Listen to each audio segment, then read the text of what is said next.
Hello friends, this is Christian Wiese. Today I wanted to talk to you about the traffic light approach to spirituality.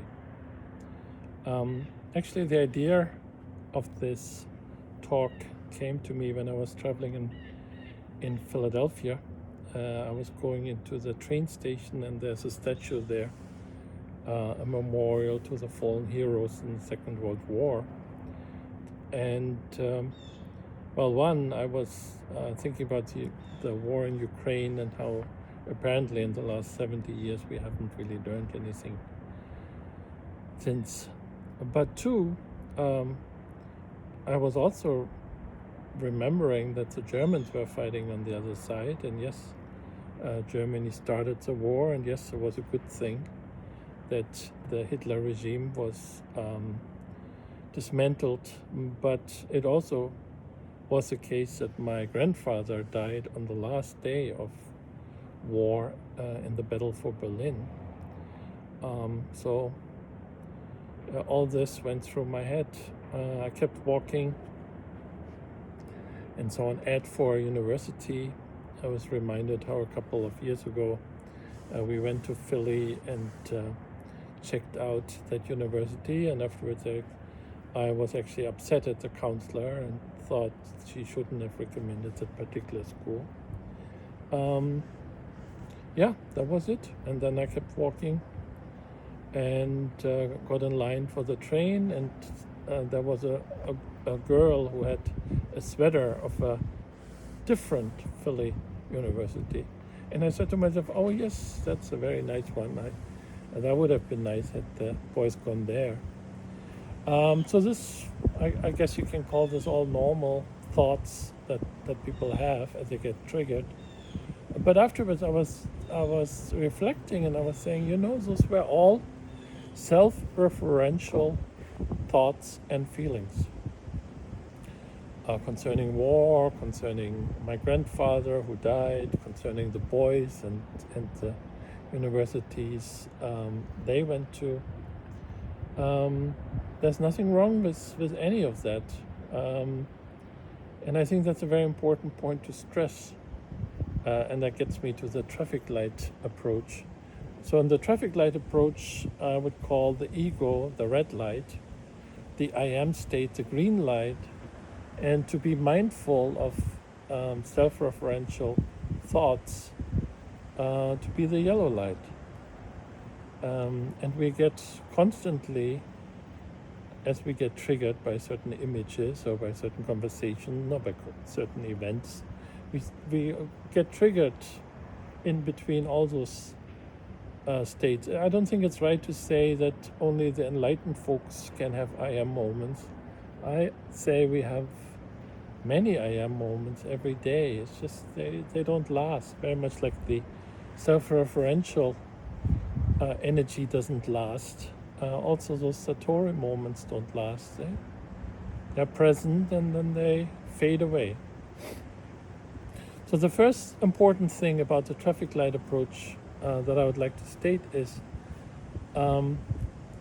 when you hear the word ego, you probably hear a judgment. After all, ego stands for, as we have all learned, edging God out.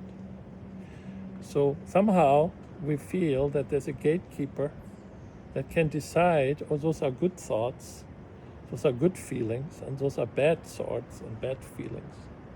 Whereas I think the more powerful observation is that every self-referential memory, thought, feeling, aspiration, fear is an interference, is a filter. Now we might call it good. So let's say I'm right now shooting a video. Let's say I'm very pumped up. I've had a lot of coffee and I decide that it's a very good video and I should increase my viewership, and in 5 years from now I should have 1 million followers or whatever. You might say, well, that's good. That's not ego, that is teaching the gospel. But it's a self-referential perspective. In a sense, we are telling God how he should do his job. The I am state is completely outside of that. The I am state is a complete openness to what is. I would classify the I am state as still mind, loving heart. That is the I am state, outside of every self-referential perspective. So when I had that observation in Philadelphia, I thought, you know what I should do? I should give myself a 30-day challenge just to be mindful of self-referential moments, aspirations, desires, fears, likings, memories. And then what I realized is if we always have a little notebook next to us and just write down 10 episodes in a day, that's already good enough. There are many of those moments. You don't want to write them all down, but just 10. And then at the end of the day, reflecting, at the end of a week, browsing through them, and just see how perhaps your perspective changes. Now, the yellow light, mindfulness, is perhaps where we have the most power. So once we realize this is a self-referential perspective, just looking at that, just looking at the desire to be a successful teacher, just looking at the hatred towards somebody else, let's say that person did something evil at work or abused our children or whatever the hatred is, just looking at it. And of course, there's always a little bit of a judgment there, but just as scientifically as possible, just looking at the energy. That's the state of mindfulness. That's the yellow light. It doesn't catapult you to the I am state, but it is a different state altogether.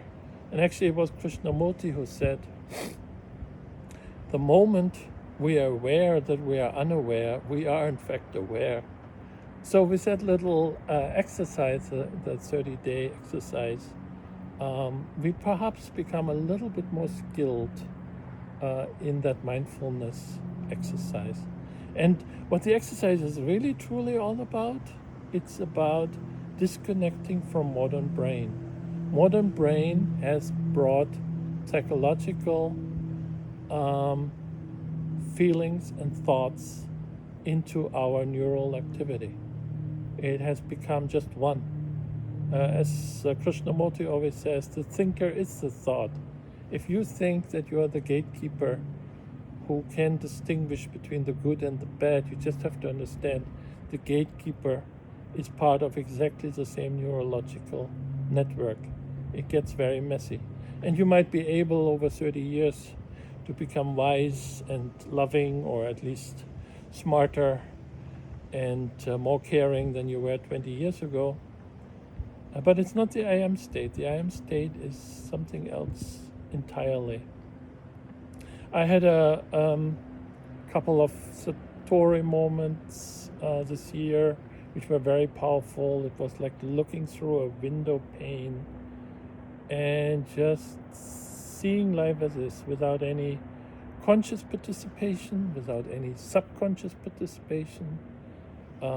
It's hard to describe, but I presume we all have those moments, and just being aware that we have them is already a big step forward.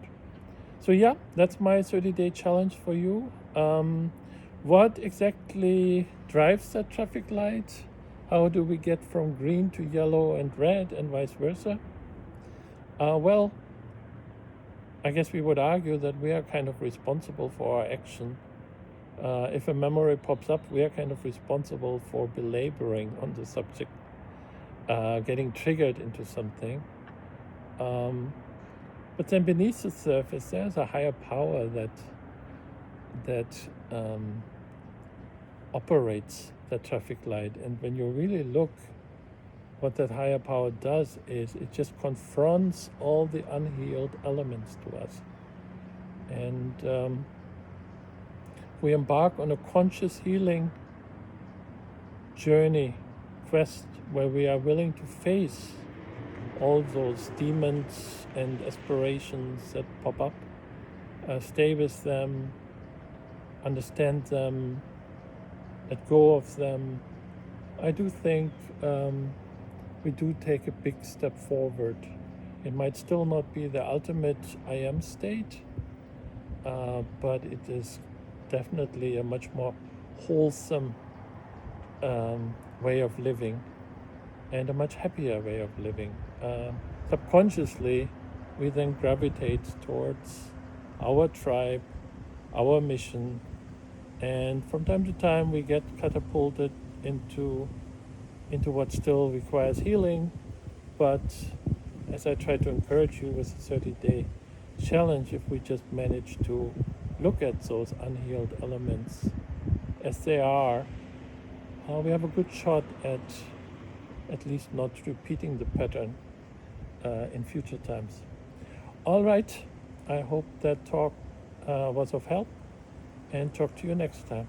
Bye.